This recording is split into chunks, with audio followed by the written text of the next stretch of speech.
Throughout its existence, Israel has been burdened with war and oppositions from its neighboring nations. This film is intended to provide a basic understanding of what is now modern-day Israel through some of their more recent political situations. Once the fundamental cornerstones of history have been set, then you can begin to form your personal opinion regarding the situation in the Middle East and what is needed for peace.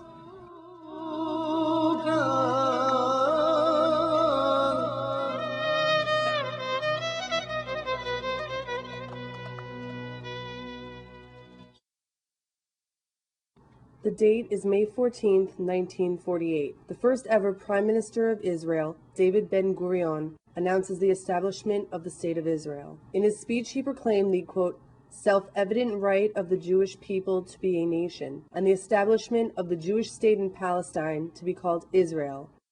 1950, a year where Prime Minister Ben-Gurion passed two important rules that were to be put into effect immediately. The first of the rules was the law of return, which granted citizenship automatically to any Jew who comes to live in Israel. The second, an Absentee Property Act, which stated that the property of anyone who had left during the war belonged to the state. These rules affected everyone differently. The law of return provided new immigrants opportunities which included the jobs of the Israeli Arabs that had chosen to stay. The Absentee Property Act redistributed the abandoned property of Israel, bringing the Israeli citizens from owning only 7% of their land to all of it. One of the most controversial wars in Israel's history was the Lebanon War, from 1982 through 1985. Israel claims the purpose of the invasion was to push back the PLO far enough so that any Israeli towns were out of range for any rockets. The Israeli Defense Force pushed them back to the capital of Lebanon, Beirut. Some say its mission was to increase its size rather than defend its borders. Yet Israelis were willing to give back conquered land in exchange for peace and an end to hostilities between Israel and Lebanon. Both agreed.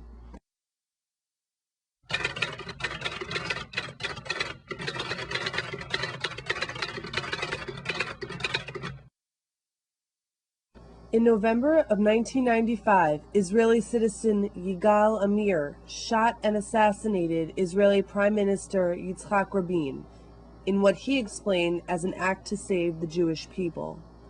By killing the Prime Minister, Amir ultimately killed Rabin's dream of starting a peace process that involved giving up Israeli territory to the Palestinians, more formally known as the Oslo Accords.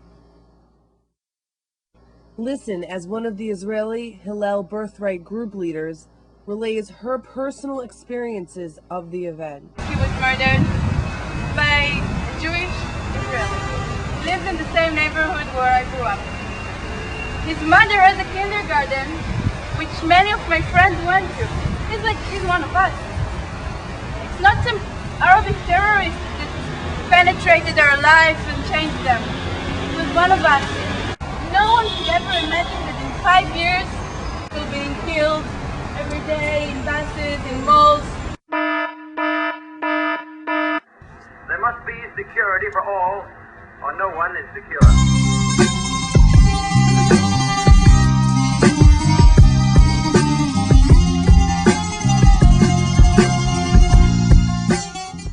Inner turmoil plagued Israel following the news of Rabin's assassination.